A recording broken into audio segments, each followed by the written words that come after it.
Eu quero dizer, primeiramente, que Deus programou que algumas pessoas estivessem aqui nesta noite, além de nós. Mas essas pessoas optaram por não estar. Algumas queriam estar, mas não puderam estar.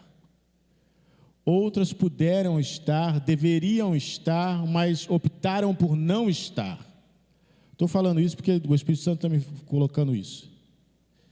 E é um problema muito sério, porque tem gente que pensa assim: é da vontade de Deus que eu esteja em tal lugar. Então eu vou estar. Talvez não. Porque Deus não vai te forçar. Deus não vai te forçar para te abençoar à força. Deus não vai te forçar para te salvar à força. Deus não vai fazer nada à força. O Espírito de Deus não é um espírito que trabalha na base de forçar, de coagir. Não, o Espírito Santo de Deus não faz isso. O Espírito Santo de Deus, ele fala. Ele fala. E eu tenho certeza, e o Espírito Santo de Deus fala comigo hoje, que Deus falou ao coração de algumas pessoas: você tem que estar lá. E a pessoa fez a opção de não estar. Mas que Deus tenha misericórdia e dê a condição de receber. O que nós vamos falar aqui hoje, irmãos, é algo muito sério. E algo que todo crente deveria pelo menos parar para pensar. Pelo menos parar para pensar. Se você concorda com isso. Se você não concorda, se está tudo bem, se isso é invenção do pregador, então desconsidere. Mas assim como Paulo fala, eu também creio que tenho o Espírito de Deus. E que o Espírito Santo de Deus me usa para falar. Então hoje, o tema da nossa mensagem é tempo de clamar, restitui. Aleluia. É tempo de clamar, restitui. Como eu comecei falando na quarta-feira passada, a Bíblia diz lá em João 10:10, é um versículo que o pessoal conhece bastante, João 10:10. É um versículo fácil de guardar também, porque João 10:10 é fácil, né? Diz que o ladrão não vem senão a roubar, a matar e a destruir. Eu vim para que tenham vida e a tenham com abundância. Essa linguagem talvez seja um pouco difícil. O ladrão não vem senão. Agora, traduzindo para o português que a gente fala normalmente, o ladrão vem para roubar, matar e destruir. Mas Jesus diz: eu vim para que tenham vida e tenham vida com abundância. Aleluia. Vida com abundância. Eu quero te dizer o seguinte: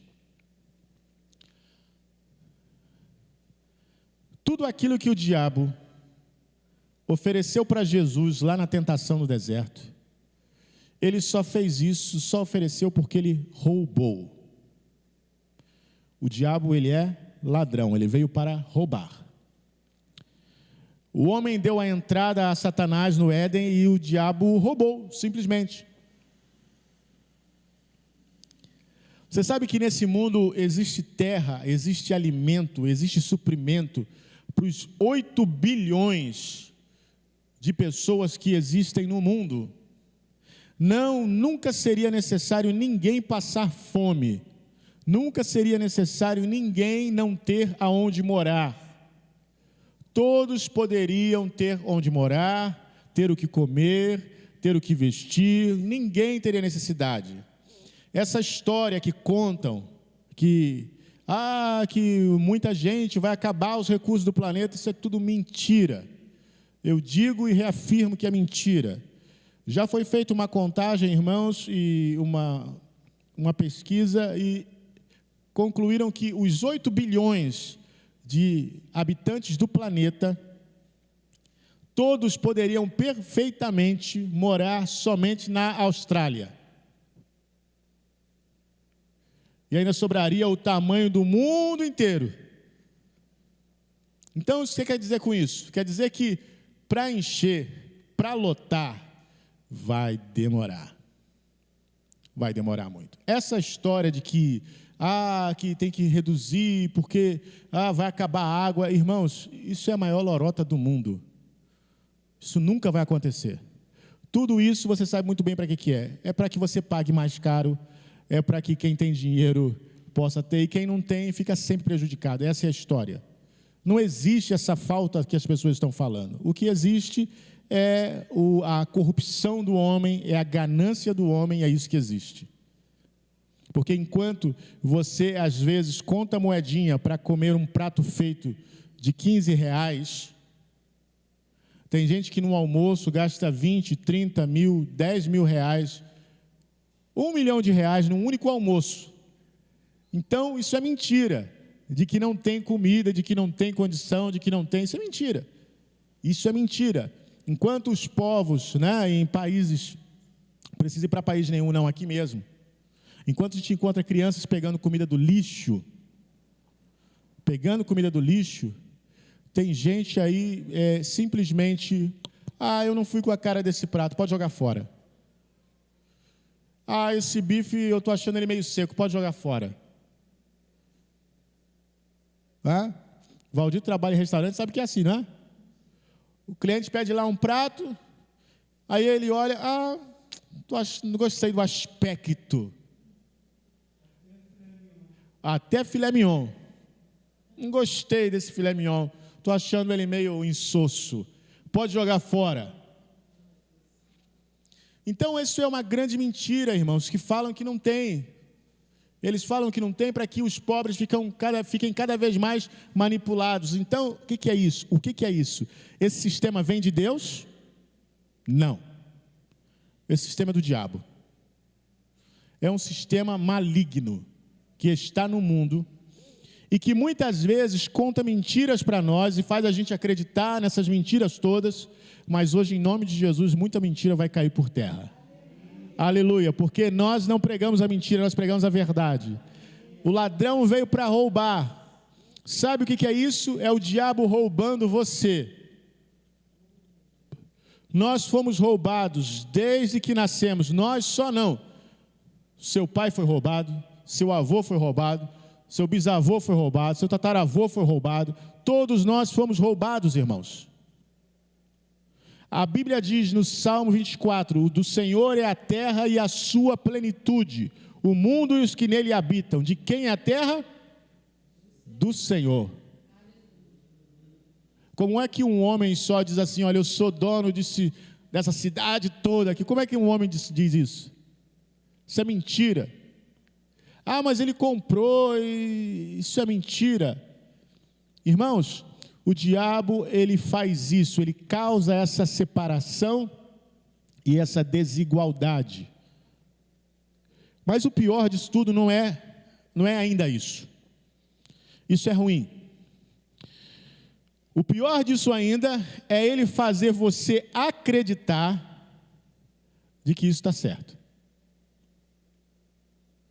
Sabe, as pessoas confundem pobreza com humildade. Pobreza nunca foi sinal de humildade. E humildade nunca foi característica de pobre. Amor ao dinheiro, que a Bíblia diz, nunca foi privilégio dos ricos. Os ricos podem ter o dinheiro, mas qualquer pessoa pode amar o dinheiro, seja rico ou seja pobre. Porque o sentimento não depende do dinheiro. Só que o dinheiro dessa terra, que nós transformamos em moeda, papel moeda e tudo mais, eles são os recursos dessa terra. É madeira, é areia, é água, são os recursos dessa terra. Esses recursos nós monetizamos ele, transformamos em dinheiro. E comercializamos e distribuímos o dinheiro. Mas quando se fala disso na igreja, o diabo trabalhou tão direitinho que os crentes acreditam que, eu acho que isso não é assunto para ficar falando. Mas a verdade é que você foi roubado. quando você não tinha o que calçar, quando era criança, você foi roubado, porque você deveria ter o que calçar. Quando você não tinha o que comer, quando era criança, você foi roubado, porque você deveria ter o que comer. Ninguém deveria ficar sem ter o que comer. Quando nós nos aproximamos de Cristo, tudo isso deve cair por terra. Em determinado momento, Jesus fala assim, eu já falei aqui, citei o texto de João na prisão, enviando os discípulos para perguntar a Jesus. Dentro da resposta de Jesus, Jesus fala assim, olha, os cegos veem, os coxos andam, os mortos ressuscitam, e aos pobres é pregado o evangelho. Irmãos, vamos entender. Os cegos enxergam, glória a Deus. Estava cego, começou a enxergar, aleluia, amém. Recebeu ali. O coxo não andava, consertou a perna dele e começou a andar, glória a Deus. Está andando, aleluia. O morto ressuscitou, ele estava morto, ressuscitou, glória a Deus, o evangelho trouxe isso, glória a Deus. E aos pobres é pregado o evangelho. Que evangelho é esse, irmãos? Que palavra é essa? Qual é o problema do pobre? Do cego era não enxergar, do coxo era não andar, do morto ele estava morto. E do pobre? Qual era o problema do pobre? Olha só aqui. O problema do pobre era dinheiro. Aí você veja bem, que boa notícia é essa que deu ao pobre? Para o cego você está enxergando, cego, oba, estou enxergando. Para o coxo, você está andando, oba, estou andando, posso correr. Para o morto, eu ressuscitei, glória a Deus. E o pobre? Você tem uma casa no céu. Olha o pobre, tudo bem, mas, peraí, o cego recebeu aqui, o coxo recebeu aqui, o morto recebeu aqui, e eu só vou receber lá na glória? Não foi só isso que Jesus trouxe para o pobre não, irmãos. Eu sei que isso é maravilhoso, mas o próprio Jesus diz em outro lugar, diz assim, não há quem tenha deixado casa, família, filhos, campos, por amor de mim, que não receba 100 vezes mais nessa terra, e por vir a vida eterna. Então o que acontece? Deus quer restituir o seu povo. Deus quer restituir o seu povo, mas o seu povo precisa entender que foi roubado. Eu quero ler um texto, e eu creio que esse texto vai clarificar a sua cabeça. Isaías 42, 22, escute só. Isaías 42, 22, esse é um texto importante para os crentes, porque esse fala diretamente da situação dos crentes, olha só, mas este é um povo roubado e saqueado, todos estão enlaçados em cavernas e escondidos em cárceres, são postos por presa, e ninguém há que os livre, por despojo, e ninguém diz restitui. Ninguém diz restitui. Irmãos, nós estamos sendo roubados e nós pensamos, é assim mesmo. Ninguém diz restitui. Eu quero aquilo que era meu, eu quero de volta.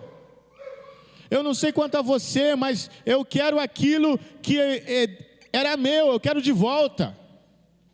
Eu quero aquilo que era meu, eu quero de volta.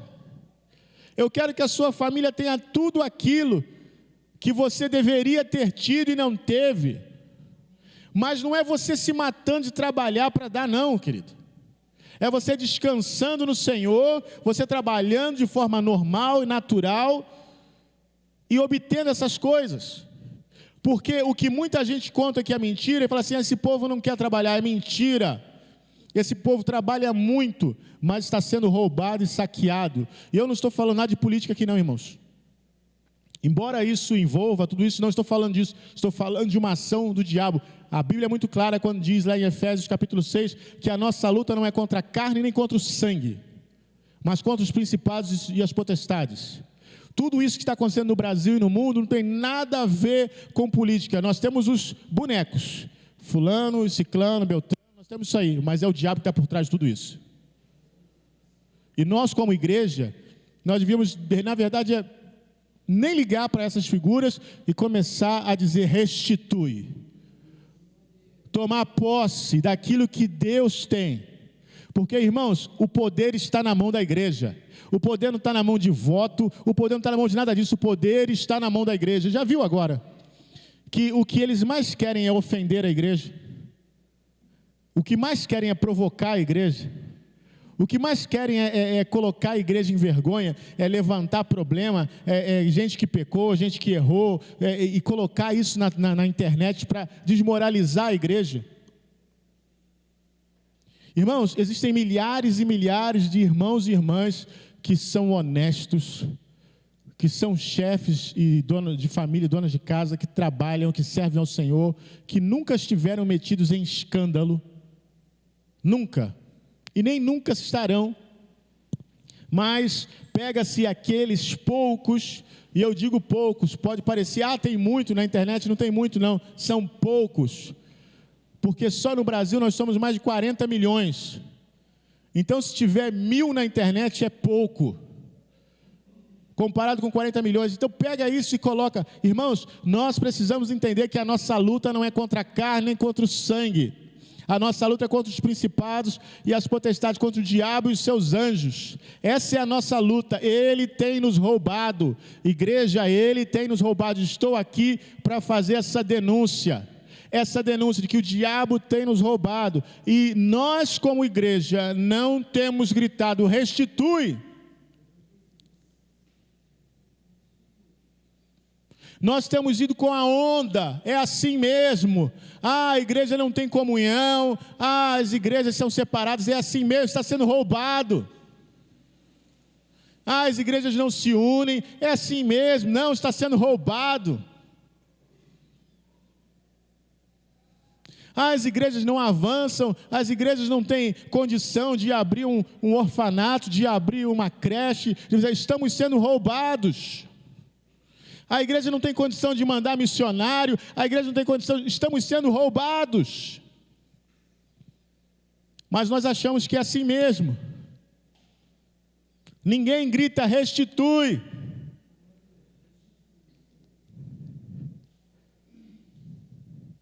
Esse texto, irmãos, de Isaías 42, ele começa falando do ministério, para você ver como ele tem tudo a ver com a igreja. Ele fala do ministério de Cristo. Quando você lê o versículo 1, olha o que está escrito lá: eis aqui o meu servo, a quem sustenho, o meu eleito, em quem se me apraz a minha alma. Pus o meu espírito sobre ele, e ele trará justiça aos gentios. Quem é que traz justiça aos gentios? É Jesus Cristo. Ele é aquele que trouxe justiça para nós. Ele é que nos dá justiça. Aí eu poderia seguir todo o texto de Isaías 42, olha o versículo 6, o versículo 7. Eu, o Senhor, te chamei em justiça, e te tomarei pela mão, e te guardarei, e te darei por aliança do povo, e para a luz dos gentios, para abrir os olhos dos cegos, para tirar da prisão os presos, e do cárcere os que jazem em trevas.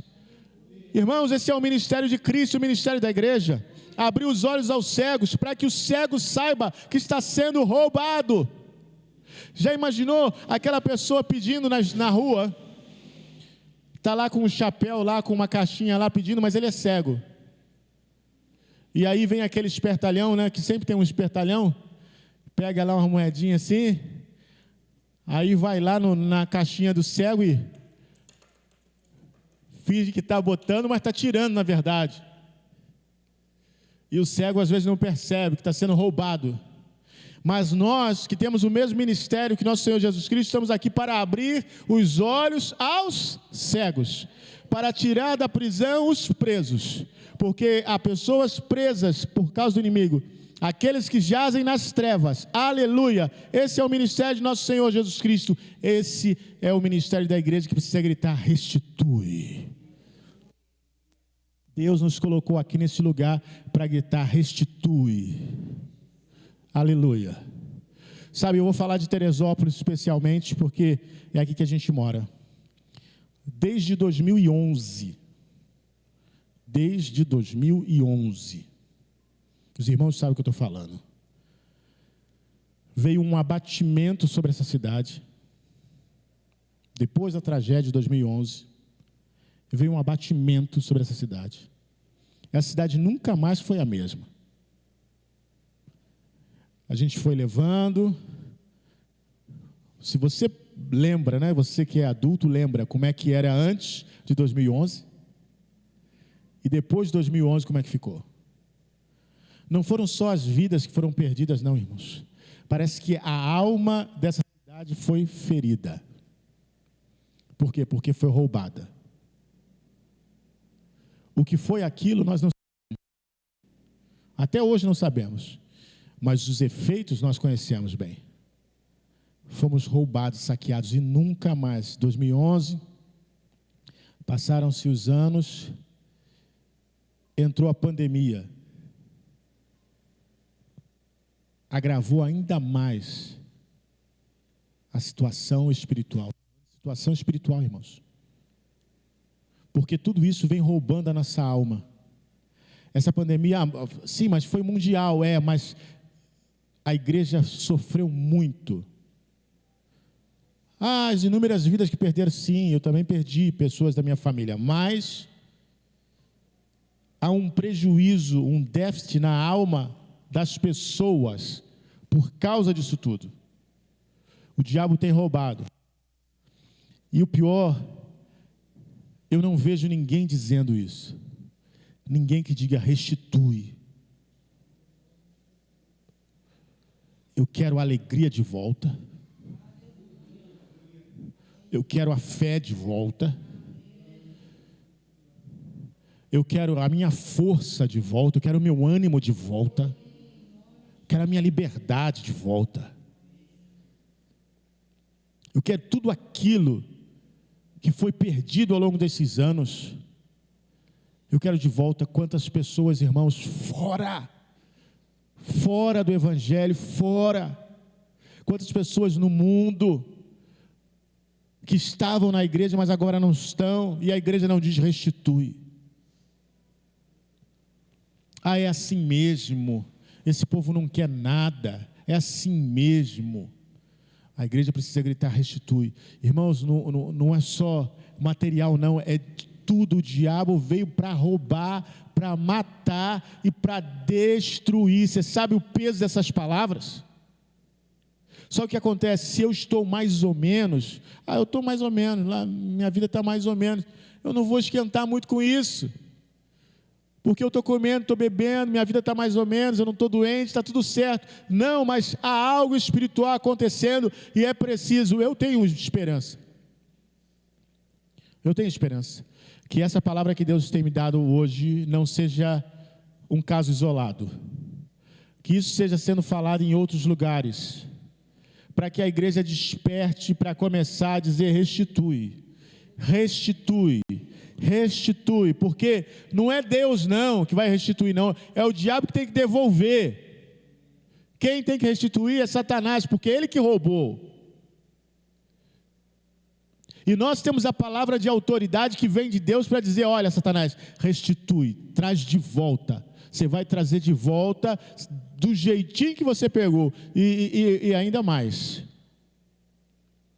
Olha só, em Romanos 5.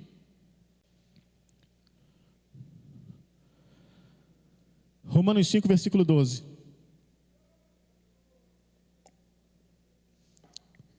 Olha por que você tem o direito de fazer isso. Romanos 5, 12. Diz assim: portanto, como por um homem entrou o pecado no mundo, e pelo pecado a morte, assim também a morte passou a todos os homens, por isso que todos pecaram.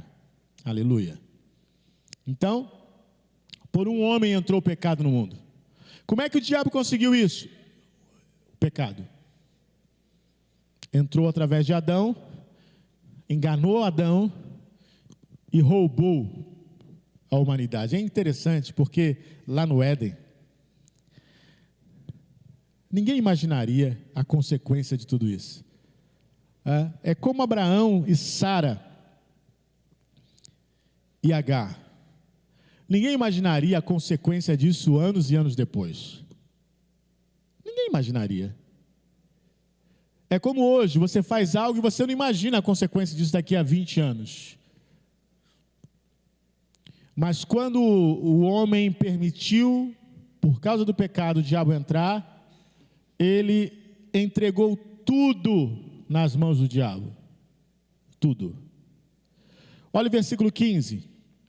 Mas não é assim o dom gratuito como a ofensa, porque se pela ofensa de um morreram muitos, muito mais a graça de Deus e o dom pela graça, que é de um homem só, Jesus Cristo, abundou sobre muitos. Agora, algo que nos dá confiança. Se a ação de pecado de Adão foi poderosa e estragou a vida de muitos, a ação de Cristo, pela graça, é muito maior. O efeito da graça de Jesus Cristo é muito maior. Amém? É muito maior do que o pecado. Sabe, hoje nós temos uma igreja preocupada com o pecado, quando na verdade Jesus Cristo já providenciou o antídoto para o veneno do pecado. O antídoto para o veneno do pecado é a graça. Ele já providenciou. Irmãos, tem muita gente preocupada com a cobra, mas a cobra já está banguela. Aleluia. Aleluia. E cobra banguela só é nojento, só. Mas não faz mal a ninguém. Porque ela não tem nem braço. Nem beliscão ela pode dar, porque só belisca quem tem dedo. Cobra não tem dedo. Então, a cobra banguela não pode fazer nada. Deus já quebrou os dentes dessa cobra.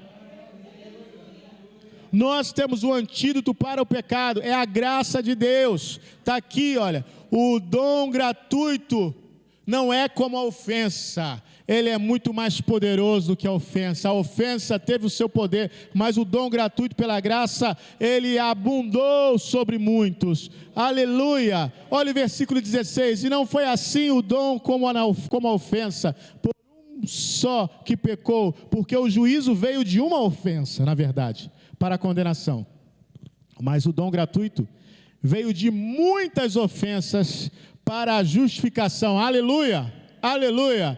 O dom gratuito veio de muitas ofensas para a justificação. Esse é o dom através de Jesus, versículo 17, porque se pela ofensa de um só a morte reinou por esse, muito mais os que recebem a abundância da graça, aleluia, e o dom da justiça, reinarão em vida por um só, Jesus Cristo. Você deveria estar reinando em vida, aleluia, você deveria estar reinando em vida, mas ninguém grita restitui. O diabo nos roubou e nos deixou empobrecidos em todos os sentidos. Ele é tão descarado, desculpe usar essa palavra, mas é tão descarado, que ele até cunhou o termo teologia da prosperidade. Não, pastor, mas existe esse negócio de teologia? Não, não existe. O que existe, irmãos, são algumas pessoas aproveitadoras que distorceram a palavra para benefício próprio. É isso que existe.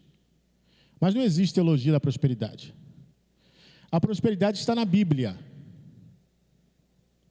Está disponível para todos os filhos de Deus. A Bíblia é muito clara quando diz que Deus ama a prosperidade do seu servo. E prosperidade não é só de dinheiro. Prosperidade é saúde, prosperidade é tudo na sua vida. E é claro que Deus quer que a sua vida seja um sucesso. Deus não fez você para fracassar, para você andar quebrado mesmo, destruído, entristecido. Não, Deus quer que você seja feliz.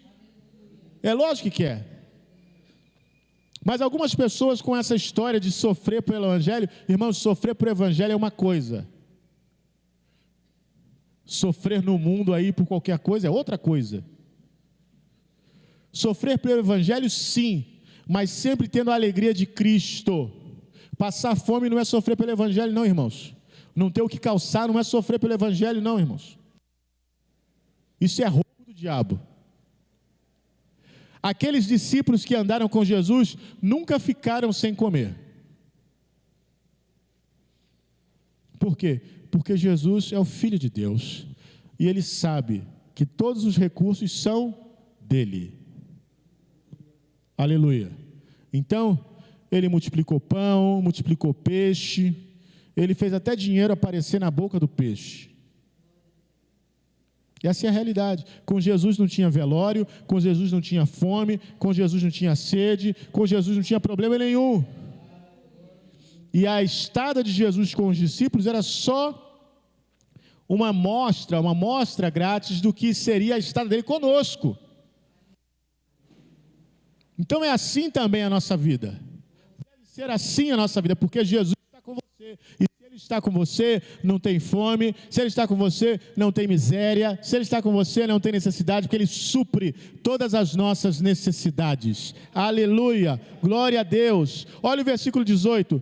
Pois assim, como por uma só ofensa veio o juízo sobre todos os homens para a condenação, assim também por um só ato de justiça veio a graça sobre todos os homens para a justificação de vida. Aleluia. Versículo 19, porque como pela desobediência de um só homem muitos foram feitos pecadores, assim pela obediência de um, muitos serão feitos justos. Aleluia, aleluia. Pela obediência de Jesus Cristo nós fomos feitos justos. É por isso que você pode dizer sim, restitui. É por isso que você tem autoridade para dizer para o diabo sim, restitui, devolve aquilo que é meu. Aleluia, porque em Cristo você foi feito justo. Eu não aconselho a ninguém que não tenha sido justificado por Cristo a fazer isso.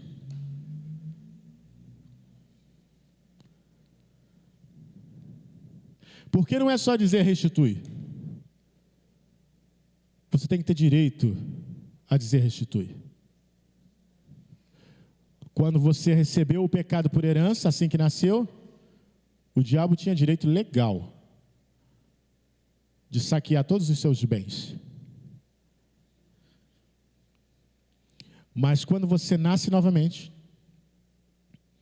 não da vontade do homem, não da carne, mas do Espírito, a palavra de Deus diz que você é regenerado, nascido de novo, agora você tem o direito de reivindicar e falar assim, olha, tudo aquilo que me foi levado, eu quero de volta. De volta o que é meu. Aleluia. Agora deixa eu te explicar como é que vai ser esse negócio de restituição. Se você faz imposto de renda, você sabe que você paga um dinheiro grande, o leão pega, dá uma mordida, e é grande a mordida. E o dinheiro que você tem de restituição, em comparação com o que você pagou, é desse tamanho. Para aqueles que são descontados na fonte, né, já sai descontado do pagamento, às vezes nem percebe muito isso, mas para quem tem que pagar e calcular, e paga todo mês, aí você tem uma restituição, mas a restituição é sempre pequena em relação ao que você pagou. Mas deixa eu te explicar como é que funciona a restituição na Bíblia. Como é que funciona essa restituição no que diz respeito àquilo que o diabo roubou. Olha só, Êxodo 22, versículo 1. Eu acho que você vai ficar feliz nessa hora. Eu acho que você vai se alegrar. Eu espero que você se alegre. Diz assim: se alguém furtar boi ou ovelha e o degolar ou vender, por um boi pagará 5 bois, aleluia, e por uma ovelha 4 ovelhas. Vou repetir: se alguém furtar, se alguém roubar um boi ou ovelha, e degolar ou vender essa ovelha ou boi, por um boi que roubou, vai ter que pagar 5. Aleluia. E por uma ovelha, vai ter que pagar 4 ovelhas. Aí você pergunta, mas espera aí, mas por quê? Qual é a lógica nisso? A ovelha é menor do que o boi, não é? Sim, a ovelha é menor do que o boi. Por que o boi tem que devolver 5 e a ovelha tem que devolver 4? Se a ovelha é menor que o boi. Qual é a lógica disso? A lógica é a seguinte, é que quanto maior for o roubo, maior vai ter que ser a restituição. Aleluia! Glória a Deus! Aleluia! Aleluia! Então veja bem, o diabo levou um par de sapato, ele vai ter que devolver uma sapataria. Aleluia! Vai ter que devolver uma sapataria. Aleluia! Se ele roubou, irmãos, um pãozinho, vai ter que devolver uma padaria. Aleluia! Porque acrescentem os anos de que ele foi roubando isso, acrescente tudo e diga, olha, eu quero tudo de volta, 5 vezes mais. Eu quero tudo de volta, tudo que foi roubado 5 vezes mais. Irmãos, isso é direito nosso. Isso aqui estava na lei do Antigo Testamento. Era a lei que foi dada lá ao povo de Israel. A lei é a sombra do que viria. Se na lei era assim, imagine na graça. Igreja, precisamos dizer, restitui. Aleluia, aleluia. Eu não sei quanto a você, mas eu quero que ele restitua. Aleluia, aleluia. Você tem andado triste? Então começa a dizer, restitui a minha alegria. Uma coisa que o diabo gosta é roubar a alegria do povo de Deus. Você começa o dia bem, daqui a pouco ele já arruma uma confusão para te colocar para baixo. Você fala, em nome de Jesus, eu quero de volta. Eu quero de volta. Eu quero de volta. Eu quero que as pessoas falem assim, poxa, fulano é igual criança, né? Ele ri à toa, ele está sempre rindo, eu quero isso. Eu não quero ser conhecido como mal-humorado, não. Ah, fulano é mal-humorado, está sempre reclamando. Não, eu quero ser conhecido como alguém feliz. Eu quero ser reconhecido como alguém abençoado. Eu quero ser reconhecido, sabe? Chegou a hora dos seus vizinhos terem inveja de você. Que isso, pastor? O vizinho inveja de você? Sim. Fala, gente, o que tem nessa igreja desse fulano aí? O que está acontecendo? Olha, ele mudou muito. A casa dele mudou muito. Irmãos, lá perto de casa, de onde eu morava, tinha um bairro, tem um bairro, né? O bairro não sumiu, o bairro está lá. Tem um bairro, e esse bairro, ele era muito bonito mesmo. As casas novas, assim, construídas, assim, eu quando criança, né, quando minha mãe tinha alguma coisa para fazer para aquele lado, e a gente passava naquele bairro, eu gostava de passar, porque parecia que eu estava em outro país, né, que era muito bonito o bairro, e a gente passava ali, era um bairro bonito e maravilhoso, mas depois de 30 anos, você vai no bairro lá, e são as fachadas todas pichadas,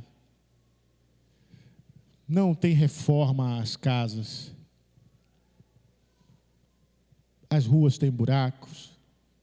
Aquele bairro que era um bairro bonito, que era um bairro que dava prazer de você passar, agora é um bairro, cresceu uma favela próxima, e é bastante complicado as coisas lá.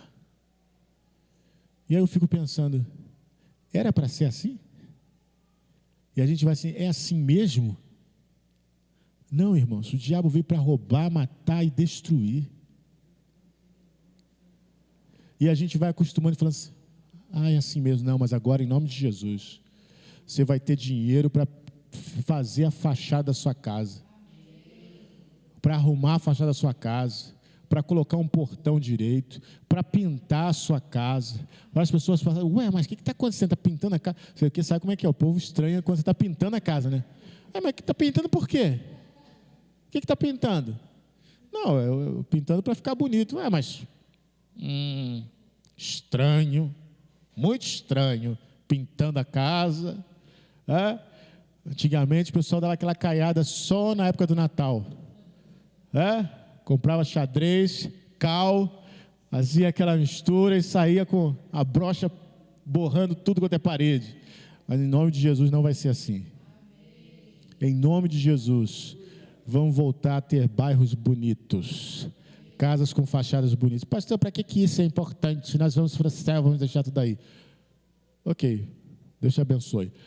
Nós vamos ter casas bonitas, com fachadas bonitas, para que as crianças possam passear e se orgulhar e falar, que lugar bonito, eu quero morar aí quando eu crescer. Irmãos, e os vizinhos começaram a falar assim, está pintando casa, colocou reboco, olha só, como é que pode? A parede era só no tijolo, ele já botou em bolso aí, como é que pode? Como é que ele conseguiu isso? É a graça de Deus, é a graça de Deus, é a graça de Deus. Vamos dizer, restitui. As pessoas não entendem isso, acham que a gente vai falar para Deus. Não, não é para Deus não. Deus já deu tudo para nós. Nós temos que tomar da mão do diabo e falar assim, eu quero de volta, me dá.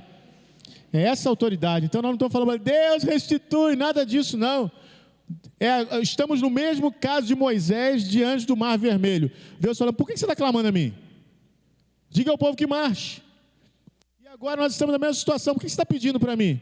Eu já dei tudo, você recebeu da minha justiça, você é justo, então agora você pode dizer ao diabo, olha, eu quero de volta, tá? Eu quero de volta tudo, tá? Vai trazer tudo aqui, tá? Aleluia!